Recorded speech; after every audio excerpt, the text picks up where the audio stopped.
Greetings, respective viewers. I'm George from Ireland. So here I am at Chelsea in London, in front of the house where Lady Wilde lived the last few years of her life and indeed died. So she was the mother of Oscar Wilde. That's what she's best known for. But she was an accomplished writer in her own right. And she's born in Wexford in 1821. In case you're not aware where that is, that's the very southeast corner of Ireland. And her father was a highly successful solicitor. So she grew up in considerable comfort. She had distant English ancestry, that's showing you the full scale of the house, and she was 1/8 Italian. So she was a communicant of the Church of Ireland, and most wealthy people in Ireland were. But anyway, her politics did not take the line you might assume they would for someone of her class and religious denomination. She had relatives involved in the Young Ireland movement. The Young Ireland movement was a movement in the 1840s of ultra-nationalist revolutionaries who had grown tired with Daniel O'Connell's softly approach to things. Daniel O'Connell leading the repeal movement, wanted the Active Union to be repealed, asked to have a legislature at Dublin to handle Irish affairs, but would also be part of the United Kingdom. Sort of like possibly a Scotland arrangement, or would it be going back to the 18th century, but obviously with equality for Catholics? They weren't always quite clear on that. There was some constructive ambiguity on behalf of that movement. But anyway, she had contempt for O'Connell, who was toothless and just too old, feeble by that stage. People had lost patience with him. So she published many poems. There was The Nation magazine, which was edited by Thomas Davis, this Welsh-Irish revolutionary, and that was eventually suppressed by the authorities for sedition, as in turning people against Queen Victoria. And so she published her works under the nom de plume Speranza, as in hope in Italian. And this was, of course, a time of various nationalist movements in various European countries. There was Young Italy, Young Germany, Young Poland, even Young England. Not that England was yearning for independence. And it was a time of risorgimento, and people of a liberal or radical cast of mind usually sympathised very greatly with the cause of Italian nationalism, and that's the only thing the Liberal Party could agree on in the United Kingdom when it was founded. And up into the 1840s, well, virtually every Irish was either a liberal or a conservative, sorry, I should say a Tory or a Whig, really, and some were repealers and some were anti-repealers. But anyway, so what about Lady Wilde? At the relatively late age of 30, she married William Wilde, who was a surgeon and one of the most renowned doctors in Ireland.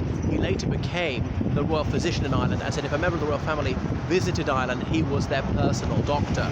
So William Wilde, he already had a few children by two mistresses of his, and they finally wed. So he was a wealthy man, and so she lived in a great comfort again in Dublin on Merrion Square after a while, one of the most desirable residences in Ireland.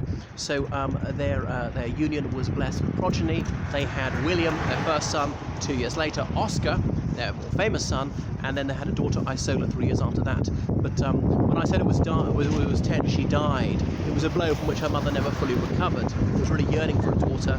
People often said she wanted Oscar to be feminine. I've heard these apocryphal tales that she dressed him in girls' clothes, but I'm not sure that's true, because of course he was only 3 when his sister was born. He was 13 when his sister died. It would have been a bit too late for forcing transvestitism on him. Anyhow,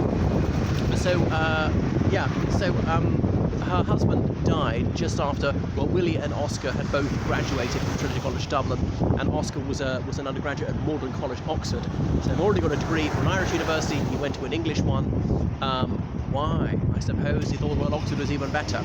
But anyway, they were in financially straitened circumstances, and she'd lost a libel action against a woman who accused her husband of having deflowered her and things like that. So life was a little bit tough. She moved here to London and she sustained herself through freelance journalism. It was a rather hand-to-mouth existence. There were no benefits in those days. Your work house was your only option, and she wasn't going to go into one of those. So you might think she wasn't that badly off. She didn't live in Chelsea, for goodness sake, but she certainly wasn't living in the relative luxury that she'd known in Dublin. And I called her Lady Wilde because her husband was knighted. He was a real polymath, and obviously higher education was not available to women in her youth. She was just too old for that. She missed it only in the 1850s. Did the first third-level institution for women open in the United Kingdom. That was in London, not in Ireland. But she was a very bookish sort, so she had that in common with her husband and indeed her sons. She very much encouraged them in their literary endeavours, and her older son William was a journalist as well. So they somehow sustain themselves, but that's when the younger boy Oscar struck it rich with his plays, and he'd been borrowing a lot of money and really living high on the hog, because he claimed to be a professor of aesthetics, and he dressed up to the nines. As the apocryphal tale goes, he sauntered down Piccadilly, caressing a lily.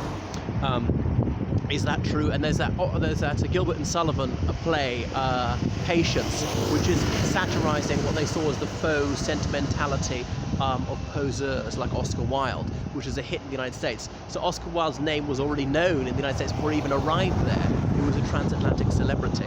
But yeah, when Oscar became rich, he obviously opened his checkbook to his mother. So she was living well again. But then I don't want to recount the whole tale, I've told it elsewhere, when things went wrong between Oscar and his paramour, Lord Alfred Douglas. And Lord Alfred Douglas, Bosie as he was known, his father was the Marquis of Queensberry, i.e. the man who invented the rules of boxing. And there was that libel action, which Oscar Wilde unwisely moved against Lord Queensberry, because Queensberry had publicly accused him of being a sodomite, which indeed he was, possibly a catamite too. And it all ended in tears when the libel action had to be withdrawn, and Oscar Wilde was eventually sent down for unnatural acts, as they would have said back then. So it cost an absolute fortune to hire the finest legal minds in the British Isles to defend him, and even they couldn't get him off. So again, she was broke, and then she contracted bronchitis.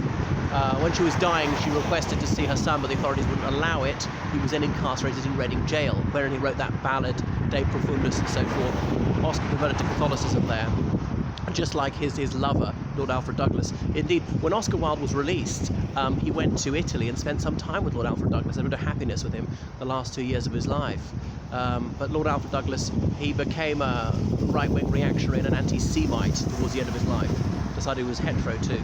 But back to Lady Wilde. So she died at the age of 70, I can't think, 73, was it 74? Relatively old age at the time. Now, it's said that her ghost appeared in Oscar's cell the instant she died. Not sure we got that one from.